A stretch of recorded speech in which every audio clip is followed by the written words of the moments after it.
আমি জিনিসটা বুঝলাম না, তারা আসলো বসলো আর গাড়িটা নিয়ে উদাও, মানে প্রকাশ্যে গাড়ি নিয়ে গেছে, আরেকবারের গাড়ি হ্যাঁ নিয়ে গেছে, কিরম পাজির। কিন্তু হ্যাঁ কতক্ষণ যাইতে পারবো গাড়িটা ধরে তো না। এই যে ইসলামী ব্যাংকের সামনে থেকে গাড়িটা চুরি করলো, সে যে আসলো কিভাবে গাড়িটাতে বসলো, চাচা দেখেন কি অবস্থা, এমন একটা পরিস্থিতিটা সৃষ্টি করছে। হ্যাঁ চাচা দেখুন গাড়ি নিয়ে গেছে। হ্যাঁ মানে এই যে ইয়ে হয়েছে 1 নম্বরে হ্যাঁ ফোনটা দিয়া বলছে যে এখানে গাড়িটা আছে, আর সে আসলো আইসা এভাবে ঘোরাফেরা করছে, কইরা হাইরা গাড়িটা নিয়ে গেছে। মানে বেটা নতুন গাড়িটা কিনে না এখানে রাখলো, আর তারা পিছে আইছে শোরুম থেকে, আইসা হাইরাই গাড়িটা খুব করে লয়ে গেল। এরা তো মনে হচ্ছে 1919 সর্বোচ্চ চুরের টেকনিক থাকলে এভাবে গাড়ি নিয়ে চলে যেতে পারে, কিন্তু তারা যে এই শোরুমের গাড়ি নিয়ে গেল, বেড়া যে এখনো শোরুমে টাকাই দিল না, আর তারা যে এভাবে টাকা না দেওয়াতে গাড়ি লয়ে গেল, তার তো কিছুই না, শোরুমওয়ালা তো তারে ধরবো।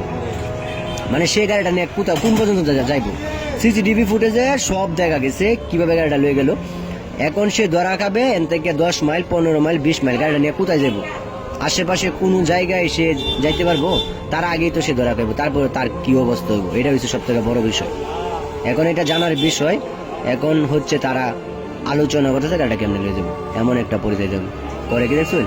মানে সে এখন গাড়ির যে মানে তাদের এমন টেকনিক, তারা মানে চাবি ছাড়াই গাড়ি স্টার্ট লইল, এমন একটা পরিস্থিতি হয়েছে। এই যে দেখতেছে কেমনে কি করা যায়, মানে এতটা টেকনিক, মানে এরা আসলে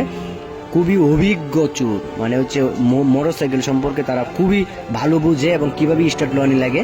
এটা তাদের খুব জানা। ওই যে এই পাশে আরেকজন, মানে সেও এটার সাথে জড়িত, মনে হয় যে জড়িত, মানে এমন একটা পরিস্থিতি সৃষ্টি হয়েছে, মানে সে উঠলো উইটারে এখন গাড়িটা নিয়ে চলে যাবে,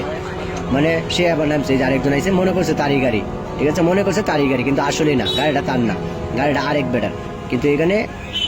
মানে সবাই তাকায় আছে, মনে হচ্ছে তারই গাড়ি, কিন্তু সে ভাবতেছে যে গাড়িটা তার, আরেকজন যা আসছে তার মনে করছে, কিন্তু যখন গিয়েছে গা ধরা খাইয়ে ফেলছে। কিন্তু পরবর্তীতে আমরা জানতে পারছি যে বিষয়টা কিভাবে ঘটলো, মানে সে আসছে এভাবে, মানে সে যদি মাস্ক পরতো তাহলেও একটা বিষয় আছিল, কিন্তু মাস্ক তো পরে নাই, সে তো প্রকাশ্য দিবালোকে সে ঘোরাফেরা করতেছে, তারা চিনা যেতেছে যে সে আসলে কি ঘটনাটা করছে, মানে সে বুঝেই না যে এই জায়গায় সিসি ক্যামেরা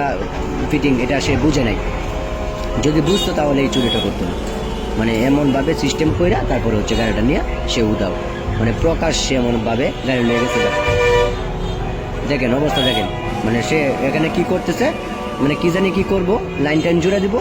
পুশ করে মনে করেন যে গাড়ি স্টার্ট লইলেই গাড়ি নিয়ে যাবো, মানে তার সিরিয়া